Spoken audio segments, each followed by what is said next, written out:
Good afternoon and welcome to the Ondine Biomedical Results Investor Presentation. Throughout this quarter presentation, investors will be in listen-only mode. Questions are encouraged and they can be submitted at any time via the Q&A tab situated in the right corner of your screen. Just simply type in your questions and press send. The company may not be in a position to answer every question it receives in the meeting itself. However, the company can review the questions submitted today and publish responses where it's appropriate to do so. Before we begin, I'd like to submit the following poll. I'd now like to hand you over to Nicholas Labelle, President and Chief Technology Officer. Good afternoon, sir. Thank you, Alessandro. Hello and welcome to Ondine's 2025 mid-year results presentation. We're looking forward to telling you about our strong progress, how we've gained momentum in key areas, and how we're preparing for what's coming next. As always, before we dive into the presentation, a quick reminder, today's presentation includes forward-looking statements, usual uncertainties and risks. And with that noted, let's move on with the presentation. Our vision remains as bold as ever. A world free from untreatable infections. Of course, we're referring to the steady rise of antibiotic resistance, which is a serious threat to healthcare worldwide. Already more than 200,000 patients have benefited from this technology, proof that the impact is real. Our photodisinfection platform positions us to address this massive unmet global need, that is hospital-acquired infections, often involving antibiotic-resistant microbes. And we're just warming up with rapid growth in Canada and now expanding sales into the UK and other countries. As you know, we have developed a commercial platform designed for multi-directional growth. This is a powerful disinfection tool that does not rely on antibiotics. It can eliminate all bacteria, viruses, and fungi from topical surfaces on the human body without harming human cells. You can see the light activating laser on the right, its disposable tips and the handpiece, and the blue photosensitizer solution on the top right. That's the solution we paint, in this case, into your nose to kill microbes that would otherwise cause surgical site infections. In the US, we're partnered with HCA Healthcare, a $70 billion company operating more hospitals than any other health system in the US. That's over 41,000 staffed hospital beds and thousands of ambulatory care centers, physician groups, and other sites of care. HCA is running our phase 3 clinical study. More about that later in the presentation.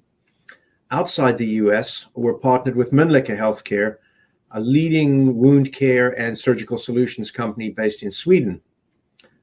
Mölnlycke acquired rights to distribute Steriwave in many countries outside the US, initiating in the UK at the beginning of this year and integrating the product alongside their Hibiclens franchise for patient skin prep prior to surgery.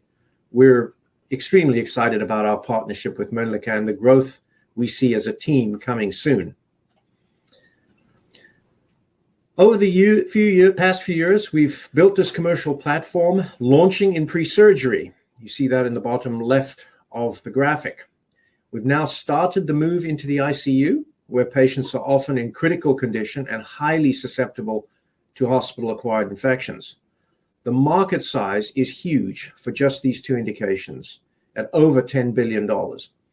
But we can expand further with additional uses in dialysis, in cancer patient protection, and other indications. And of course, we can expand, as you see on the bottom of the slide, into the many geographies serviced by ourselves as well as Mölnlycke across all of these indications. But perhaps the most exciting growth engine comes from our strong pipeline, with products in infection control of burns and wounds, sinus disease, intraoral disease, ventilated tubes, and wound odor control.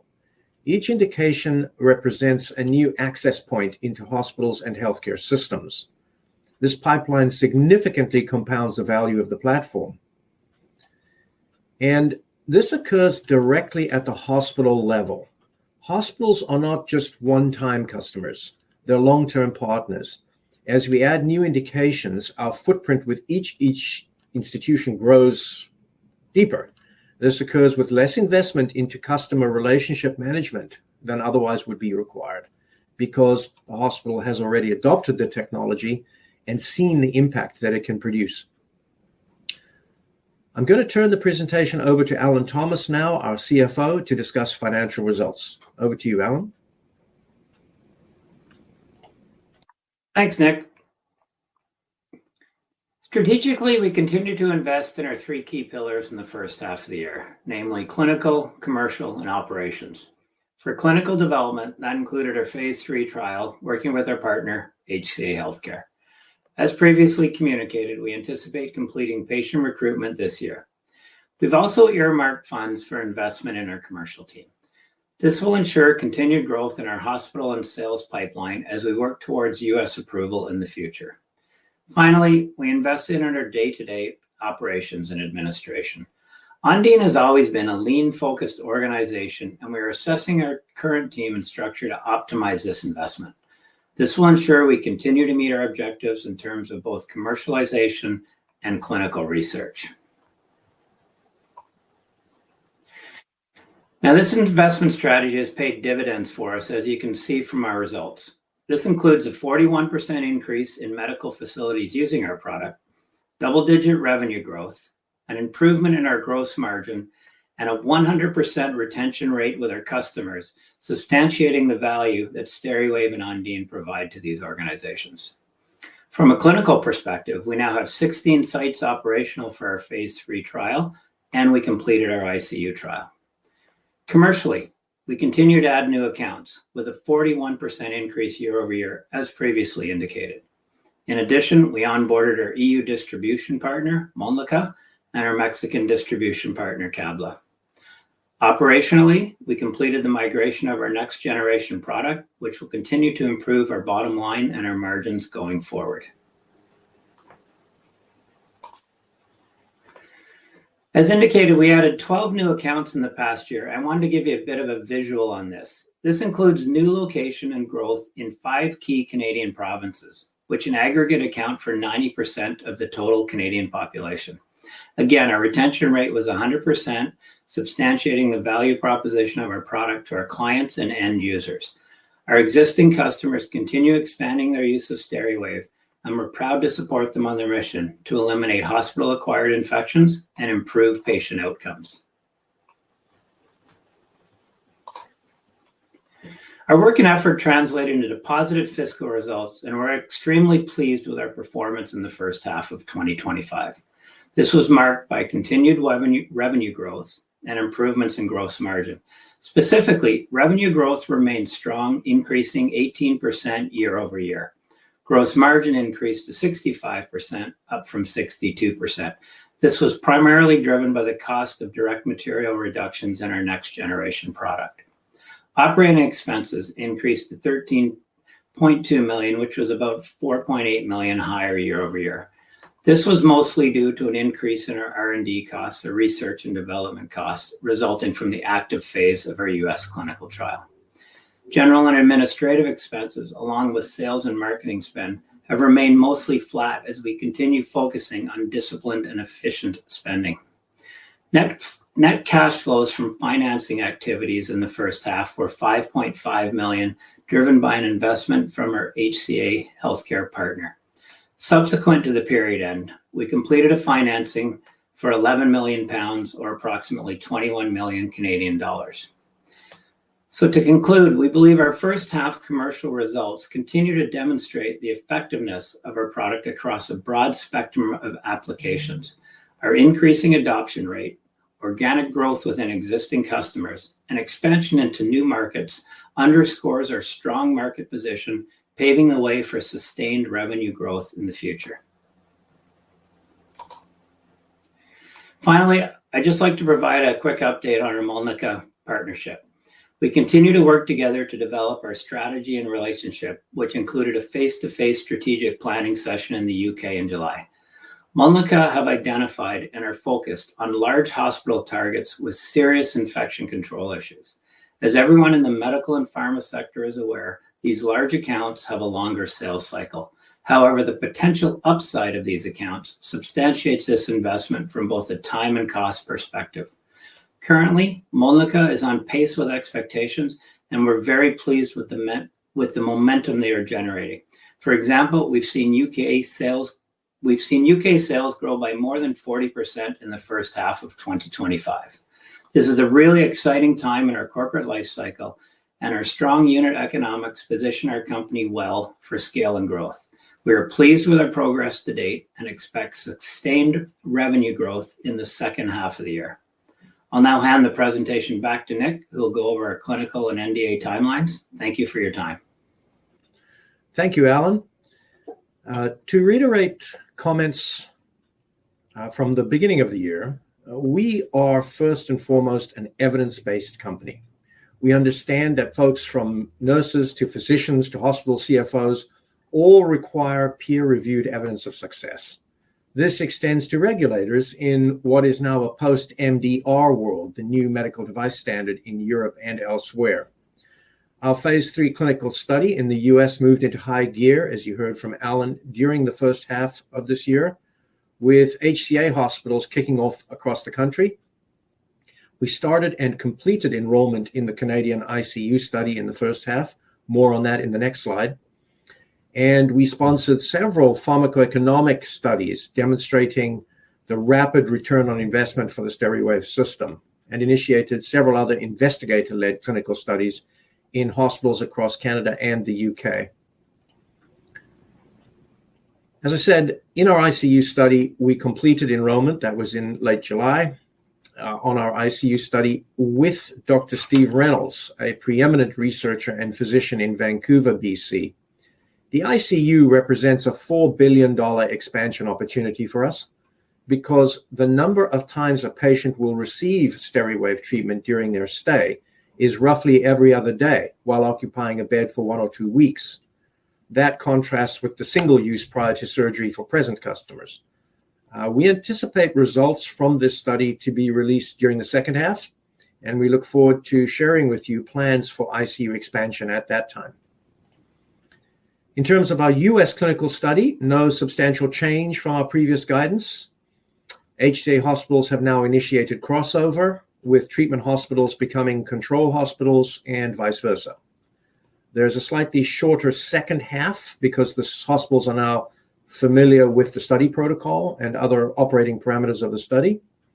We still expect conclusion this year, and we expect FDA submission of the new drug application to be complete by midsummer. We will also initiate distribution partnership discussions at that time. This brings us to potential approval by the end of the year, with sales initiation shortly thereafter. In conclusion, our platform is gaining ground across Canada, the UK, and Europe, with global opportunities ahead. The strength of the model lies in scalability. One platform, multiple indications, many markets. This creates significant leverage for long-term value creation, and that's across the globe. We see the outlook as very strong, with multiple growth drivers ahead. That concludes the formal part of the presentation. Thank you for your attention. We'll take questions you may have, and once again, thank you for your continued support and engagement of Ondine. Well, that's great. Thank you very much for your presentation. Ladies and gentlemen, please do continue to submit your questions. You can do so just by using the Q&A tab that's situated in the top right corner of your screen. But just while the company take a few moments to read the questions that have been submitted today, I'd like to remind you the recording of this presentation, along with a copy of the slides and the published Q&A, can be accessed via your investor dashboard. We have received a number of questions, both pre-submitted and throughout today's live presentation. And what I'll do is I'll start with the first question here, which reads as follows. For Steriwave, can you please explain what a hospital has to purchase?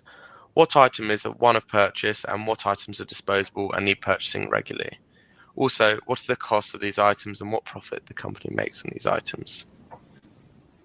I'll take that one. The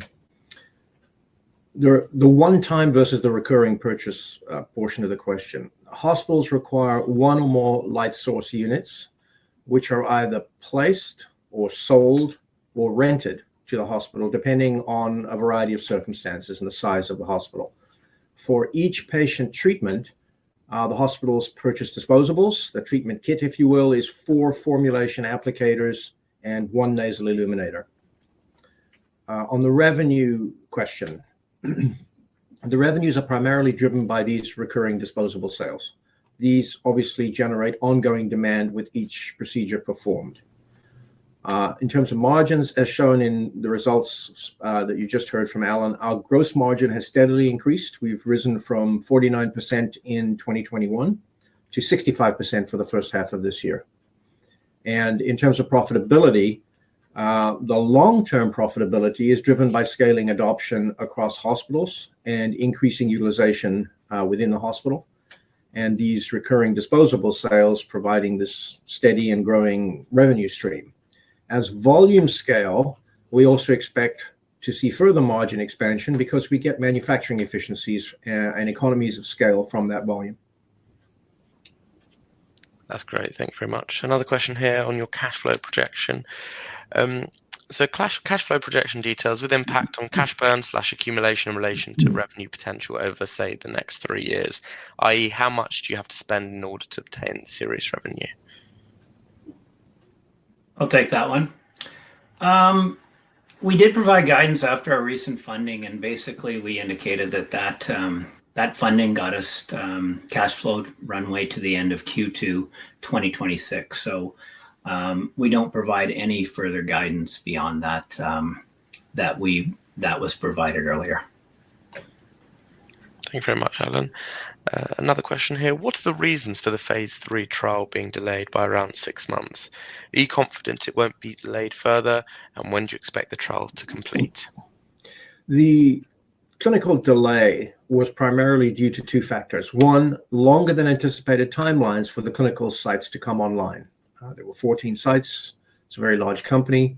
And there were some resource constraints that were unexpected at some sites that affected patient recruitment and throughput. To mitigate that impact, we increased the number of participating sites from 14 to 16, which has helped accelerate enrollment, and it has improved the overall trial momentum. But I want to stress that the delay was purely operational in nature. It's not related to the product or any safety concern.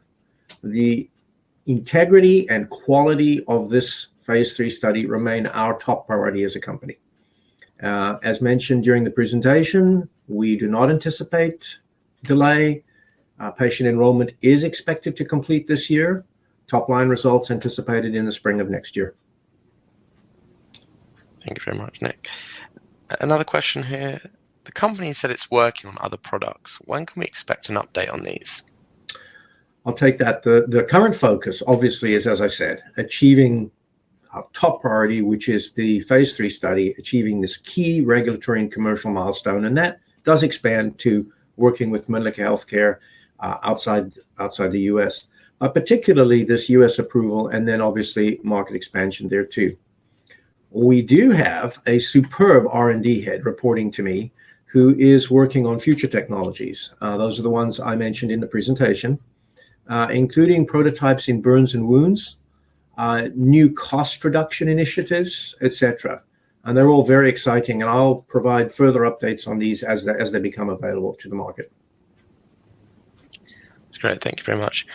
And the final pre-submitted question we have before we move into the live questions. We've recently seen many companies move their listings overseas or indeed delisting altogether. Can you reassure investors of your commitment to continuing your listing on AIM? I'll take that one. Yeah. At this point, no plans to delist from AIM. As we grow, obviously, we'll assess all our options, but we're very satisfied with where we are right now. That's great. Thank you very much. We have a couple questions here around the same theme. So what I'll do is I'll just read them both out and then you can answer them in one foul swoop. Hi, please can you tell us more about the ambitious sales growth strategy you mentioned in the statement? What could year 3 sales look like under this strategy? In support of your ambitious 3-year sales growth strategy, we are prudently building the organizational infrastructure, processes, and talent necessary to enable sustainable growth and profitability. And the other question is, do you have any revenue forecasts and hospital increase targets for next year?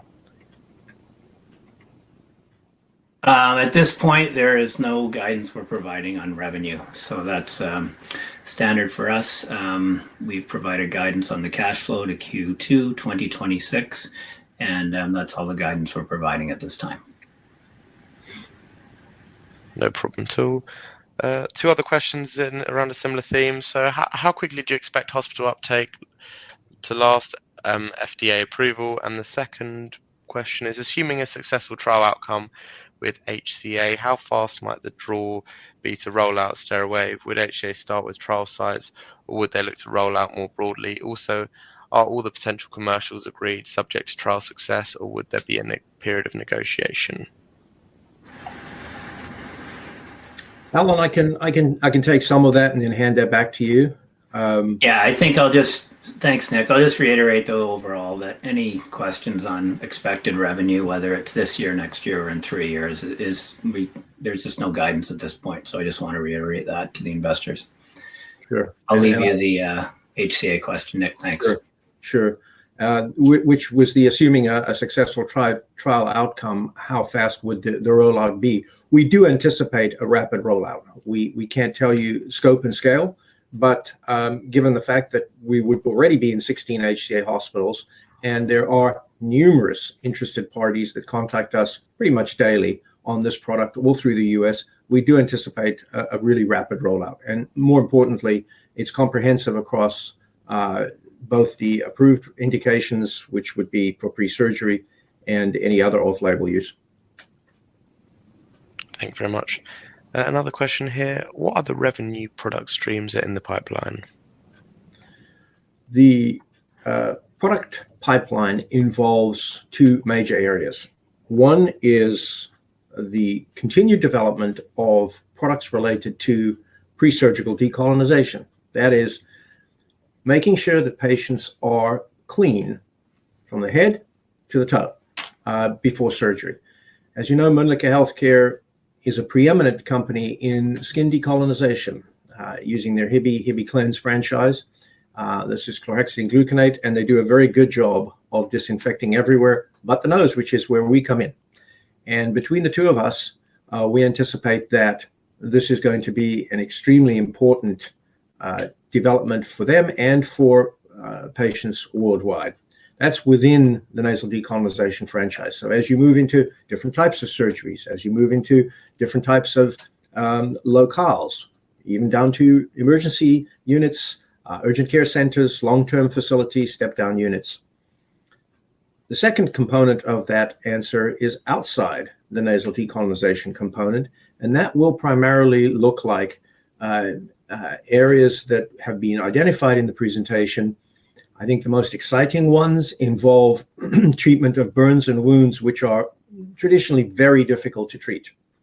They're often contaminated with Pseudomonas, with other microbes, very difficult to both disinfect and maintain the growing tissue that's healing. And we feel we have very good opportunities to disinfect those burns and wounds in a way that is safe and effective and integrates well with current technologies such as negative pressure therapy. And then finally, we've spent quite a bit of time as Ondine in a company developing things like sinus disinfection, disinfection of surfaces within the mouth, disinfection of appliances that get placed into humans, such as ventilator tubes. The same thing could be true for disinfection of components like prostheses, artificial hips, pacemakers. Work is being identified as a result of our ICU study in dialysis patients, and importantly, in cancer patients, where there's very often a type of tumor that erupts through the skin and then is relatively not exposed to the immune system. Without being exposed to the immune system, bugs will proliferate fast, and that produces odor. It's one of the biggest issues with cancer patients with these so-called fungating tumors. And we can take care of that problem, we think, in a very effective way. So it's those kinds of product developments that you'll see coming from us. Thank you very much. The next question we have here, with Mölnlycke, how does the responsibility for marketing/distribution work across the EU? Are OBI responsible for the NHS engagement to date? And do Mölnlycke have market access timeline/plan that you've agreed with them?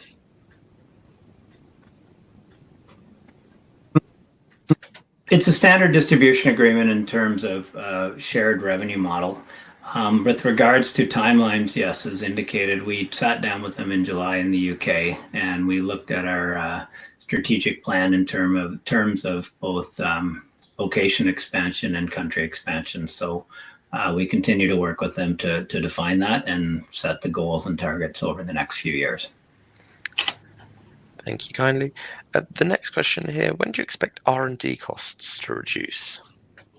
I think that would probably coincide with the end of the phase 3, which is primarily burning those R&D costs. Thank you very much. Another question we have here. How long do your current funds last until when will you need to raise again?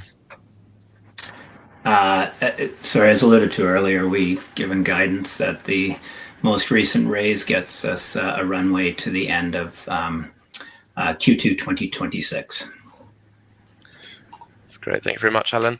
Another question we have here. Assuming that HCA draw quickly on Steriwave post any successful trial, are the biggest challenges you might face production/distribution and working capital/receivables?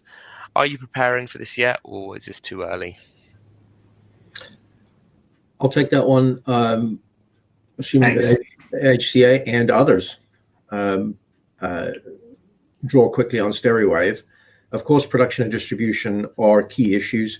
We have a highly scalable operation. We've been doing this for a number of years. As you know, we've had over 200,000 patients treated. We are in numerous hospitals in Canada and now expanding quickly in the UK.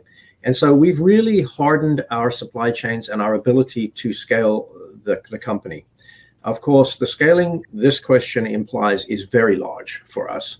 And any such scaling requires a very careful approach, which we've started already, as you might imagine, to scaling and ensuring that your working capital is in line with your receivables. We have very, very good operations people, very good supply chain people, very good quality management people. We are currently in worldwide post-market surveillance. So we have really, I think, followed through on the promises we made to investors early on, where we said we are going to learn this business and how to achieve these objectives in Canada. We did that. We've really understood what the pitfalls are and how to scale. As I said, it's a really big task, but we're up for it. We really think that we have the ability to address this very large market, and then ultimately with partnerships such as Mölnlycke throughout the world. That's great. Switching gears slightly, you say that Mölnlycke are on pace with expectations. Can you tell us what those expectations are? Alan? Yeah, I think as per our presentation, they've set targets and goals for both individual locations and countries. We're looking at larger locations, as I indicated, so a little bit of a bit more time to get those up and running. I can't give specifics on the goals, but as indicated, we sat down, we've planned, and we're very, very comfortable with where we are. I provided UK as one example, and positive on where we'll go moving forward as well. That's really all I can say at this point. That's great. Some questions really around international markets, and I'll group them together. Do you expect the Mexico market to be just as big as the USA? And is there any take-up expected in China in the future? So really Mexico and China.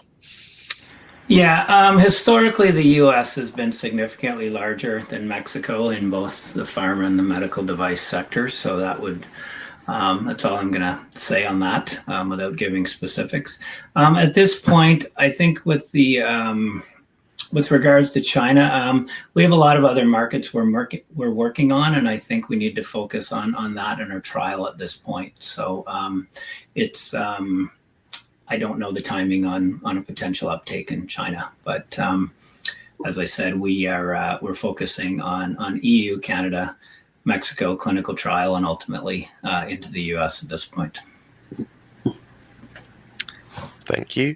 How broad might the applications for light activated disinfection be? Are there other ideas in the pipeline? As you can imagine, that's a question we get asked a lot. In fact, a lot of folks bring us ideas. We have identified in the presentation what constitutes billion-dollar opportunities. There are entire companies working in sinus disease treatment, and we can revolutionize that market. For example, popping pills like antibiotics, injecting steroids, those all approach the problem from your bloodstream. We approach it from the other side. We approach it from the outside where the bugs actually sit, the biofilm that sits throughout the sinus cavities. But for example, we've managed to integrate these photosensitive compounds directly into plastics. So they don't actually get applied by putting a topical liquid onto the surface to be disinfected. They're actually already integrated into the medical device. So what you do is you turn on a small battery pack mounted on the patient's hip or located in chair side, even potentially ambulatory or at home. And the light repetitively every 5 minutes turns on and allows the sensitive solutions inside the plastics to disinfect the plastics. Imagine if you have a long-term indwelling catheter, either in the bloodstream or in the bladder. Those very often get infected. And if they're in a central line, one of your main vessels leading to the heart, lung, or brain, you can get very, very ill and you can die from a central line associated bloodstream infection. We want to address that market quickly. We want to stop the bugs from getting from your skin, which is where they start, and progressing down that catheter into your bloodstream. Pretty much every single Foley catheter, the bladder catheter, the urinary catheter, will get infected ultimately over time. And there are tens of millions of those placed every year. We've designed and built photodynamically disinfected Foley catheters. You turn on the light every 5 minutes, the catheter self-disinfects, the bugs don't grow, and you don't get urinary tract infections and consequent kidney infections. And that's being tested with our friends at University College London in large animals already. So it's that kind of thing, ranging from internal to external device type disinfections, all the way through to really cool ideas we're developing with Mölnlycke that I can't say much more about, that involve developments in wound care and negative pressure therapy. But it's a really exciting pipeline. That's great. Thank you very much, Nicholas. Moving to the next question we have here. Have you had any discussions with the FDA? We can tell you that all discussions with the FDA are, as you might expect. We've had several discussions with them, progress prior to and during the launch of the study, responses that involve guidance from the FDA. We, at this point, have what we believe is a very good relationship with the FDA. We're very happy with it, and we will update you further should there be anything further with the FDA. Perfect. And the final question we have here, I think you have covered, but it's really around funding. Future funding has been mentioned to avoid dilution. We had another one recently. Can we expect a strategic investment instead of dilution when funding will be needed again?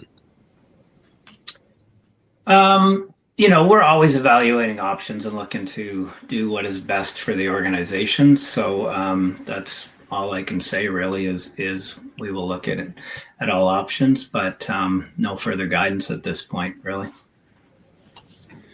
Perfect. Well, thank you both for answering those questions from investors. Of course, the company can review all of the questions that have been submitted today.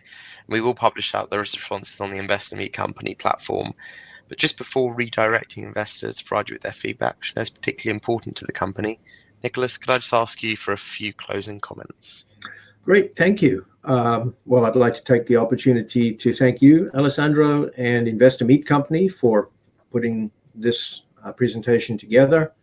Our internal folks, including Angelica Vance, for all their help with the production. And indeed, we look further to updating investors in the second half on this very exciting company and this very exciting technology. And that will be at year end. So thank you very much again. Well, Nicholas, Alan, thank you once again for updating investors today. Could I please ask investors not to close this session, as you'll now be automatically redirected to provide your feedback in order the management team can better understand your views and expectations. This will only take a few moments to complete, and I'm sure will be greatly valued by the company. On behalf of the management team of Ondine Biomedical, we would like to thank you for attending today's presentation, and good afternoon to you all. Thank you.